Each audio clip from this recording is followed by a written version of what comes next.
Good morning, welcome back to my YouTube channel. ಎಲ್ಲರೂ ಹೇಗಿದ್ದೀರಾ? ಎಲ್ಲರೂ ಚೆನ್ನಾಗಿದ್ದೀರಾ ಅಂತ ಭಾವಿಸ್ತೀನಿ. ನಾನು ಕೂಡ ತುಂಬಾ ಚೆನ್ನಾಗಿದ್ದೀನಿ. ಇವತ್ತು ಬಂದು ಹೊಸ್ದುಡ್ಕು, ಹಂಗಾಗಿ ನಾನು ಬೆಳಗ್ಗೆನೇ ಇಡ್ಲಿ ಮತ್ತು ಚಿಕನ್ ಗ್ರೇವಿ ಮಾಡ್ತಾ ಇದ್ದೀನಿ. ಬಂದೀಗ ಫಸ್ಟು ಇಡ್ಲಿಗೆ ಇಟ್ಬಿಟ್ಟೋಣ. ಪಾಪ ಎದ್ದೋಳಷ್ಟರಲ್ಲಿ ಇಡ್ಲಿ ಆಗಿಬಿಟ್ರೆ ಅವಳಿಗೆ ಹಾಲು ಕೊಡೋಕ್ಕೆ ಬದಲು ಇಡ್ಲಿನೇ ತಿನ್ನಿಸ್ತೀನಿ. ಫಸ್ಟು ಇಡ್ಲಿ ಮಾಡೋಣ.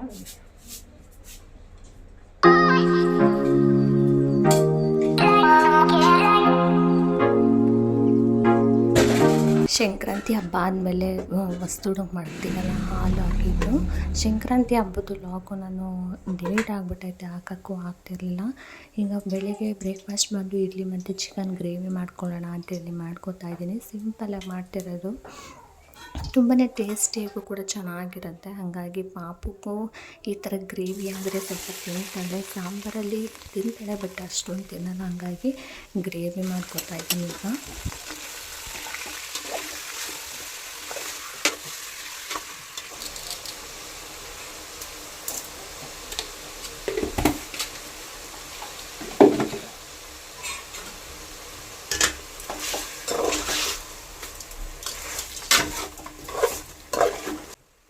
ಚಿಕನ್ ಎಲ್ಲ ಬೆಂದಾದಮೇಲೆ ನಾನು ರುಬ್ಬಿಟ್ಕೊಂಡಿರೋ ಅಂಥ ಮಸಾಲಾನ ಕೂಡ ನಾನು ಆ್ಯಡ್ ಮಾಡ್ಕೊತಾ ಇದ್ದೀನಿ.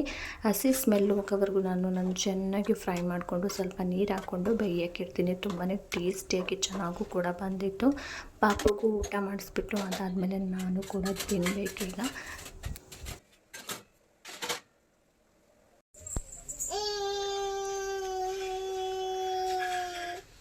ಇನ್ನು ಮಧ್ಯಾಹ್ನಕ್ಕೆ ಮೊಟ್ಟೆ ಕೋಳಿ ಸಾಂಬಾರು ಮಾಡೋಣ ಅಂತೇಳಿ ಮೊಟ್ಟೆ ಕೋಳಿನೂ ತಂದಿದ್ದರು. ತುಂಬಾ ಟೇಸ್ಟಿಯಾಗಿ ಕೂಡ ಚೆನ್ನಾಗಿ ಬಂದಿತ್ತು. ನಾನು ಮೊಟ್ಟೆ ಕೋಳಿ ಸಾಂಬಾರಿಗೆ ನಾನಿಲ್ಲಿ ಮೆಣಸು, ಚಕ್ಕೆ, ಸ್ವಲ್ಪ ಲವಂಗ, ಶುಂಠಿ, ಬೆಳ್ಳುಳ್ಳಿ, ಕಾಯಿ, ಟೊಮೊಟೊ ಹಣ್ಣು, ಈರುಳ್ಳಿ, ಕೊತ್ತಂಬರಿ ಸೊಪ್ಪು ಎಲ್ಲನೂ ಹಾಕ್ಕೊಂಡು ನಾನೀಗ ರುಬ್ಕೋತೀನಿ. ತುಂಬಾ ಈ ಸಾಂಬಾರು ನಾಟಿ ಕೋಳಿ ಸಾಂಬಾರು ತಿಂದಂಗೆ ಆಗುತ್ತೆ. ತುಂಬಾ ಟೇಸ್ಟಿಯಾಗೂ ಕೂಡ ಬಂದಿರುತ್ತೆ. ಅದಾದಮೇಲೆ ಫಿಶ್ಶು ಕೂಡ ತರಿಸಿದ್ವಿ. ಫಿಶ್ಶು ಬಿರಿಯಾನಿ ಮಾಡೋಣ ಅಂತೇಳಿ, ಮಟನ್ ಬಿರಿಯಾನಿ ಮತ್ತು ಫಿಶ್ದು ತವಾ ಫ್ರೈ ಮಾಡೋಣ ಅಂತೇಳಿ ಮಾಡ್ಕೊತಾ ಇದ್ದೆ. ಹಾಗಾಗಿ ಅಮ್ಮನೂ ಕೂಡ ಇಲ್ಲಿ ಸಾಂಬಾರಿಗೆ ನಾನೇ ಮಾಡ್ತೀನಿ, ನೀನು ಅವೆರಡು ಮಾಡ್ಕೊ ಅಂತ ಹೇಳಿದ್ರು. ಅವರು ಕೂಡ ಈಗ ಸಾಂಬಾರಿಗೆಲ್ಲನೂ ರೆಡಿ ಮಾಡ್ಕೊತಾ ಇದ್ದರು. ನಾನು ಬಾಸುಮತಿ ಅಕ್ಕಿನ ಸ್ವಲ್ಪ ಹೊತ್ತು ನೆನೆ ಹಾಕ್ಬಿಟ್ರೆ ಆಮೇಲೆ ಈಸಿ ಆಗುತ್ತೆ ಅಂತೇಳಿ ನೆನೆ ಹಾಕಿಟ್ಬಿಟ್ಟು ನಾನಿಲ್ಲಿ ಬಿರಿಯಾನಿಗೆ ಅಂತ ಎಲ್ಲ ರೆಡಿ ಮಾಡ್ಕೊತಾ ಇದ್ದೀನಿ. ನಾನು ಟೊಮೊಟೊ ಹಣ್ಣು, ಚಕ್ಕೆ, ಲವಂಗ, ಅದಾದಮೇಲೆ ನಾನು ಸ್ವಲ್ಪ ಹಸಿಮೆಣ್ಸಿನ್ಕಾಯಿ, ನಿಮಗೆ ಎಷ್ಟು ಖಾರ ತಿಂತೀರ ನೀವು ಅಷ್ಟು ಖಾರಕ್ಕೆ ತಕ್ಕಂಗೆ ನೀವು ಹಸಿಮೆಣ್ಸಿನ್ಕಾಯಿ ಹಾಕ್ಕೊಳ್ಬೇಕು. ಶುಂಠಿ, ಬೆಳ್ಳುಳ್ಳಿ ಇಷ್ಟು ಹಾಕ್ಕೊಂಡು ನಾನು ರುಬ್ಕೊಂಡು ಅದಾದಮೇಲೆ ನಾನು ಈರುಳ್ಳಿ, ಟೊಮೊಟೊನ ಒಗ್ಗರಣೆಗೆ ಹಾಕೋತೀನಿ. ಪಲಾವ್ದು ಐಟಮ್ಸ್ಗಳೆಲ್ಲನೂ ಹಾಕ್ಕೊಂಡ್ಬಿಟ್ಟು ಅದಾದಮೇಲೆ ನಾನು ಈರುಳ್ಳಿ, ಟೊಮೊಟೊ ಎಲ್ಲನೂ ಹಾಕ್ಕೊಂಡು ಚೆನ್ನಾಗಿ ಫ್ರೈ ಮಾಡ್ಕೊತಾ ಇದ್ದೀನಿ. ನನಗೆ ತುಂಬಾ ಟೇಸ್ಟಿಯಾಗೂ ಕೂಡ ಬಂದಿರುತ್ತೆ. ಅದ್ರ ಜೊತೆಗೆ ನೀವು ಏಲಕ್ಕಿನೂ ಕೂಡ ಹಾಕಿದ್ರೆ ಒಳ್ಳೆ ಫ್ಲೇವರು ಕೂಡ ಬರುತ್ತೆ. ಅದಕ್ಕೆ ಸೋಂಪು ಕಾಳು, ಪಲಾವ್ದು ಎಲೆ ಮತ್ತು ಪಲಾವ್ ಐಟಮ್ಸ್ಗಳೆಲ್ಲ ಹಾಕ್ಕೊಂಡ್ಬಿಟ್ಟು ಚೆನ್ನಾಗಿ ಫ್ರೈ ಮಾಡ್ಕೊತಾ ಇದ್ದೀನಿ. ನೆಕ್ಸ್ಟು ನಾನಿಲ್ಲಿ ಈರುಳ್ಳಿ ಹಾಕ್ಕೊಂಡು ಚೆನ್ನಾಗಿ ಬ್ರೌನ್ ಕಲರ್ ಹಾಕೋವರೆಗೂ ನಾನು ಫ್ರೈ ಮಾಡ್ಕೊಂಡಾದ್ಮೇಲೆ ನಾನು ಟೊಮೊಟೊನೂ ಕೂಡ ಆ್ಯಡ್ ಮಾಡ್ಕೊತಾ ಇದ್ದೀನಿ. ಅದ್ರ ಜೊತೆಗೆ ನಾನು ಸ್ವಲ್ಪ ತುಪ್ಪ ಹಾಕ್ಕೊತಾ ಇದ್ದೀನಿ. ತುಪ್ಪ ಬೇಕು ಅಂತಂದರೆ ಹಾಕ್ಕೋಬೋದು, ಆಪ್ಷನಲ್ಲು. ನನಗೆ ತುಪ್ಪ ಬೇಕು ಅಂತ ಅನ್ನಿಸ್ತು, ಹಂಗಾಗಿ ತುಪ್ಪನ ಹಾಕ್ಕೊಂಡು ಟೊಮೊಟೊ ಎಲ್ಲ ನೀಟಾಗಿ ಫ್ರೈ ಮಾಡ್ಕೊತಾ ಇದ್ದೀನಿ. ನೀಟಾಗಿ ನೀವು ಫ್ರೈ ಮಾಡಿಕೊಂಡ್ರೆ ತುಂಬಾ ಟೇಸ್ಟಿಗೂ ಕೂಡ ಚೆನ್ನಾಗಿ ಬರುತ್ತೆ.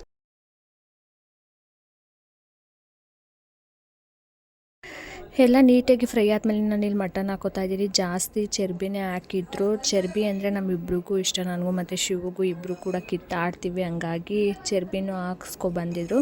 ಅದೆಲ್ಲ ಆದಮೇಲೆ ನಾನು ನೆಕ್ಸ್ಟು ಮರ್ತ್ಕೊಬಿಟ್ಟಿದ್ದೆ ಶುಂಠಿ ಬೆಳ್ಳುಳ್ಳಿ ಪೇಸ್ಟ್ ಹಾಕೋದನ್ನ. ಈಗ ನಾನು ಶುಂಠಿ ಬೆಳ್ಳುಳ್ಳಿ ಪೇಸ್ಟ್ ಹಾಕ್ಕೊಂಡು ನೀಟಾಗಿ ಫ್ರೈ ಮಾಡ್ಕೊತಾ ಇದ್ದೀನಿ. ಲಾಸ್ಟಿಗೆ ಹಾಕ್ಕೊಂಡೆ, ಮರ್ತ್ಕೊಬಿಟ್ಟಿದ್ದೆ ಹಾಕ್ಕೊಳ್ಳೋದನ್ನ, ಹಾಗಾಗಿ ನಾನು ಸ್ವಲ್ಪ ಇದಕ್ಕೂ ಹಾಕಿದೆ ಆಡ್ಸೋಕ್ಕೂ ಅಷ್ಟು ಸಾಕಾಗಿರಲಿಲ್ಲ. ಹಂಗಾಗಿ ಸ್ವಲ್ಪ ಶುಂಠಿ ಬೆಳ್ಳುಳ್ಳಿ ಪೇಸ್ಟು ಇತ್ತಲ್ಲ, ಹಂಗಾಗಿ ಎಲ್ಲ ಹಾಕ್ಕೊಂಡು ಚೆನ್ನಾಗಿ ಫ್ರೈ ಮಾಡಾದಮೇಲೆ ನಾನು ರುಬ್ಬಿಟ್ಕೊಂಡಿರೋ ಅಂಥ ಮಸಾಲೆನೂ ಕೂಡ ಹಾಕಿ ಚೆನ್ನಾಗಿ ನಾನು ಫ್ರೈ ಮಾಡ್ಕೊತಾ ಇದ್ದೀನಿ.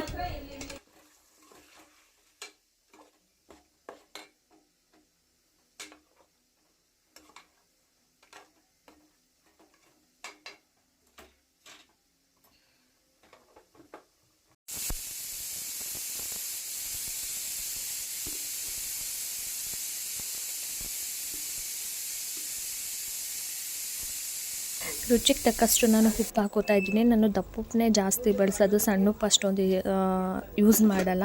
ಯಾಕಂದರೆ ದಪ್ಪುಪ್ಪಲ್ಲಿ ಸಾರಾಂಶನೂ ಚೆನ್ನಾಗಿರುತ್ತೆ, ಟೇಸ್ಟು ಕೂಡ ತುಂಬಾ ಚೆನ್ನಾಗಾಗತ್ತೆ. ಹಂಗಾಗಿ ಸಣ್ಣ ಉಪ್ಪಿಗೂ ಆಗಲ್ಲ ಅಂತೆಲ್ಲ, ಆಗುತ್ತೆ. ಮೇಯ್ನಾಗಿ ದಪ್ಪುಪ್ಪು ಚೆನ್ನಾಗಾಗತ್ತೆ ಅಂತೇಳಿ ದಪ್ಪುಪ್ಪು ಹಾಕ್ಕೊಂಡಿದ್ದೀನಿ. ನೆಕ್ಸ್ಟು ಒಂದು ಬಿರಿಯಾನಿ ಪೌಡರ್ ಹಾಕ್ಕೊಂಡಿದ್ದೀನಿ. ಬಿರಿಯಾನಿ ಪೌಡರೆಲ್ಲ ಹಾಕ್ಕೊಂಡ್ಮೇಲೆ ನೀಟಾಗಿ ಮಿಕ್ಸ್ ಮಾಡಿಕೊಂಡು ಕಸ್ತೂರಿ ಮೆಂತಿ ಹಾಕ್ಕೊಂಡಿದ್ದೀನಿ. ನೀವು ಮೊದಲಿಗೆ ಹಾಕೋದಕ್ಕಿಂತ ಲಾಸ್ಟಲ್ಲಿ ನೀವು ನೀರು ಕುದಿಯುತ್ತಲ್ಲ, ಆವಾಗ ಕಸ್ತೂರಿ ಮೆಂತಿ ಹಾಕ್ಕೊಂಡ್ರೆ ತುಂಬಾ ಚೆನ್ನಾಗಿ ಬರುತ್ತೆ. ಅಕ್ಕಿ ಎಲ್ಲ ಹಾಕ್ಕೊಂಡು ಎಲ್ಲ ಪಂಗಾದ್ಮೇಲೆ ನಾನು ಲಾಸ್ಟಿಗೆ ನಾನು ಇಲ್ಲಿ ದಮ್ ಕಟ್ಟೋಣ ಅಂತೇಳಿ ಗುಂಡ್ಕಲ್ನ ಅಂತಂದರೆ ಕುಟಾಣಿನ ಇಡ್ತಿದ್ದೀನಿ. ಇನ್ನು ತವಾ ಫ್ರೈಗೆ ರೆಡಿ ಮಾಡ್ಕೊಳ್ಳೋಣ ಅಂತೇಳಿ ರೆಡಿ ಮಾಡ್ಕೊತಾ ಇದ್ದೀನಿ. ಆಗಲೇ ತುಂಬಾ ಟೈಮ್ ಆಗಿಬಿಟ್ಟಿತ್ತು, ತುಂಬಾ ಒಂದು 3 o'clock ಆಗಿತ್ತು. ಹಂಗಾಗಿ ನಾನಿಲ್ಲಿ ಫಸ್ಟಿಗೆ ನಾನು ಶುಂಠಿ ಬೆಳ್ಳುಳ್ಳಿ ಪೇಸ್ಟ್ ಹಾಕ್ಕೊಂಡು 2 ಟೇಬಲ್ ಸ್ಪೂನಷ್ಟು ಅಚ್ಚ ಖಾರದ ಪೌಡರ್ ಹಾಕ್ಕೊಂಡಿದ್ದೀನಿ. ಸ್ವಲ್ಪ ಪೆಪ್ಪರ್ ಪೌಡರು, ಸ್ವಲ್ಪ ಗರಂ ಮಸಾಲ ಪೌಡರು, ಧನಿಯಾ ಪೌಡರು ಹಾಕ್ಕೋಬೋದು ಬೇಕು ಅಂತಂದರೆ. ನಾನು ಧನಿಯಾ ಪೌಡರ್ ಇರಲಿಲ್ಲ, ಹಂಗಾಗಿ ನಾನು ಧನಿಯಾ ಪೌಡರ್ನ ಆ್ಯಡ್ ಮಾಡ್ತಿಲ್ಲ. ಸ್ವಲ್ಪ ಅರಿಶಿನದ ಪುಡಿ, ಆಮೇಲೆ ಫಿಶ್ದು ಕಬಾಬ್ ಪೌಡರ್ನು ಆ್ಯಡ್ ಮಾಡ್ಕೋತಾ ಇದ್ದೀನಿ. ನೀವು ಬೇಕು ಅಂತಂದರೆ ಇನ್ನೂ ಸ್ವಲ್ಪ ಕಬಾಬ್ ಪೌಡರ್ನ ಆ್ಯಡ್ ಮಾಡ್ಕೋಬೋದಿತ್ತು. ನನಗೆ ಸಾಕು, ಸ್ವಲ್ಪ ಅರ್ಧ kgಗೆ ಮಾಡ್ತಿರೋದಂತೇಳಿ 1 ಕಬಾಬ್ ಪೌಡರ್ನ ನಾನು ಹಾಕ್ಕೊಂಡಿದ್ದೀನಿ. ಮನೆಯಲ್ಲೇ ಮಸಾಲೆಗಳನ್ನ ರೆಡಿ ಮಾಡ್ಕೋಬೋದಿತ್ತು, ಅಷ್ಟು ಟೈಮ್ ಇರಲಿಲ್ಲ. ಪಾಪನು ಕೂಡ ತುಂಬಾ ಅಳ್ತಿದ್ಲು, ಹಾಗಾಗಿ ಕಬಾಬ್ ಪೌಡರ್ನೇ ತಂದು ಹಾಕೋಣ ಅಂತೇಳಿ ಹಾಕ್ತಾಯಿದ್ದೀನಿ. ಅದಾದಮೇಲೆ ರುಚಿಗೆ ತಕ್ಕಷ್ಟು ಉಪ್ಪು ಹಾಕ್ಕೊಂಡು ನೀವು 1 ನಿಂಬೆಹಣ್ಣು ಪೂರ್ತಿ ನೀವು ಹಿಂಡ್ಕೋಬೇಕು. ನಿಂಬೆಹಣ್ಣು ಹಾಕಿದ್ರೆ ತುಂಬಾ ಚೆನ್ನಾಗಿ ಬರುತ್ತೆ, ಹಂಗಾಗಿ ನಾನು ನಿಂಬೆಹಣ್ಣು ಹಾಕ್ಕೊಂಡು ಆ ನಿಂಬೆಹಣ್ಣು ರಸದಲ್ಲೇ ಫಸ್ಟಾಗಿ ನಾನು ಕಲಿಸ್ಕೊಂಡು ಸ್ವಲ್ಪ ನೀರನ್ನ ಹಾಕ್ಕೊಂಡು ಕಳಿಸ್ಕೊತಾ ಇದ್ದೀನಿ. ನೀವು ಬೇಕು ಅಂತಂದರೆ ಒಂದು ಮೊಟ್ಟೆನೂ ಕೂಡ ಹಾಕೋಬೋದು. ಒಂದು ಮೊಟ್ಟೆ ಜಾಸ್ತಿ ಆಯಿತು, ಒಂದು ಹಾಫ್ ಮೊಟ್ಟೆ ಹಾಕ್ಕೊಂಡು ನೀಟಾಗಿ ನೀವು ಕಲಿಸ್ಕೋಬೇಕು. ಜಾಸ್ತಿ ಕಡ್ಡಿಗೂ ಬೇಡ, ತೆಳ್ಳಗೂ ಬೇಡ. ನೋಡಿ ನಾನು ಎಷ್ಟು ನೀಟಾಗಿ ಒಂದು ಮೀಡಿಯಮ್ ಸೈಜಲ್ಲಿ ನಾನು ಕಲಿಸ್ಕೊಂಡು ಸ್ಲೈಸಾಗಿ ಫಿಶ್ದು ಕಟ್ ಮಾಡಿದ್ರು, ಹಂಗಾಗಿ ನಾನು ನಿಧಾನಕ್ಕೆ ಒಂದೊಂದಾಗಿ ತೊಗೊಂಡು ನಾನೆಲ್ಲ ಮಸಾಲನ ಹಚ್ಕೋತಾ ಇದ್ದೀನಿ. ತುಂಬಾ ಅಷ್ಟೊಂದು ಮುಳ್ಳಿರಲಿಲ್ಲ, ಮುಳ್ಳುಗಳೆಲ್ಲ ಕೈಗೆಲ್ಲ ಚುಚ್ಚುತ್ತಿತ್ತು, ಹಂಗಾಗಿ ನಾನು ನೀಟಾಗಿ ನಿಧಾನಕ್ಕೆ ಮಾಡ್ತಿದ್ದೆ. ನೋಡಿ ಈ ಥರ ರೆಡಿ ಆಗೈತೆ ನಮ್ಮದು ಒಂದು ಫಿಶ್ದು ತವಾ ಫ್ರೈ. ಹಂಗಾಗಿ ನಾನು ಒಂದು ಅರ್ಧ ಗಂಟೆ ಬಿಟ್ಟು ನಾನು ತವನ ಕಾಯಕ್ಕೆ ಇಟ್ಟು ಫಸ್ಟಿಗೆ ನಾನು ಇಲ್ಲಿ ಆಯಿಲ್ ಹಾಕ್ಕೋತಾ ಇದ್ದೀನಿ. ಆಯಿಲ್ನ ತುಂಬಾ ಜಾಸ್ತಿ ಹಾಕ್ಕೋಬೇಕು, ನೀವು ಕಮ್ಮಿ ಹಾಕೋಕ್ಕೆ ಹೋಗಬೇಡಿ, ಇಲ್ಲ ಅಂತಂದರೆ ತಳ ಹಿಡಿಯುತ್ತೆ. ಹಂಗಾಗಿ ನಾನು ಫುಲ್ಲು ಆಯಿಲ್ ಹಾಕ್ಕೊಂಡು ಈಗ ನೀಟಾಗಿ ಎಲ್ಲನೂ ಸ್ವಲ್ಪ ಮಿಕ್ಸ್ ಮಾಡಿಬಿಟ್ಟು ನಾನೀಗ ಫಿಶ್ನ ತವದ ಮೇಲೆ ಇಡ್ತಾಯಿದ್ದೀನಿ. ಒಂದು 5 ನಿಮಿಷ ಸಾಕು, ಅದು ಚೆನ್ನಾಗಿ ಬೇಯುತ್ತೆ. ಹಂಗಾಗಿ ನಾನು ಎಲ್ಲನೂ ಒಂದೇ ಸಲ ಹಾಕೋಬಿಡೋಣ. ಸ್ವಲ್ಪನೇ ಒಂದು ಬ್ಯಾಚ್ ಹಾಕೋಬಿಟ್ರೆ ನೆಕ್ಸ್ಟು ಇನ್ನೊಂದು ಬ್ಯಾಚ್ ಹಾಕ್ಕೊಳ್ಳೋಣ ಅಂತೇಳಿ ಒಂದು 5 ಏನೋ ನಾನು ಹಾಕ್ಕೊಂಡಿದ್ದೆ. ಎಲ್ಲ ಹಾಕ್ಕೊಂಡಾದ್ಮೇಲೆ ಲಾಸ್ಟಿಗೆ ನೀವು ಸ್ವಲ್ಪ ಅದು ಬೇಯ್ತಾ ಇರುವಾಗಲೇ ನೀವು ಸ್ವಲ್ಪ ಆಯಿಲ್ನ ಜಾಸ್ತಿ ಹಾಕಬೇಕು, ಇಲ್ಲಾಂತಂದರೆ ಎಲ್ಲ ಅಂಟ್ಕೊಬಿಡುತ್ತೆ. ನೋಡಿ ಎಲ್ಲ ನೀಟಾಗಿ ಸುತ್ತ ಬೆಂದಿತ್ತು, ಹಂಗಾಗಿ ನಾನು ನೆಕ್ಸ್ಟು ದಬ್ಬಾಕ್ತಾ ಇದ್ದೀನಿ.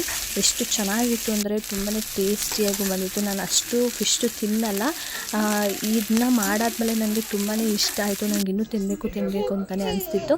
ಈಗ ನೋಡಿ ನಮ್ಮ ಊಟ ರೆಡಿಯಾಗಿದೆ. ಈಗ ಏನಿದ್ರು ಊಟ ಮಾಡೋದೇ. ನನಗಂತೂ ತುಂಬಾ ಇಷ್ಟ ಆಯಿತು. ಈ ವಿಡಿಯೋ ನಿಮ್ಗೆ ಇಷ್ಟ ಆಗಿದ್ರೆ ಪ್ಲೀಸ್ ಲೈಕ್ ಮಾಡಿ, ಶೇರ್ ಮಾಡಿ, ಕಮೆಂಟ್ ಮಾಡಿ, ಪ್ಲೀಸ್ ಸಬ್ಸ್ಕ್ರೈಬ್ ಮಾಡ್ಕೊಳ್ಳಿ. Take care, love you, bye.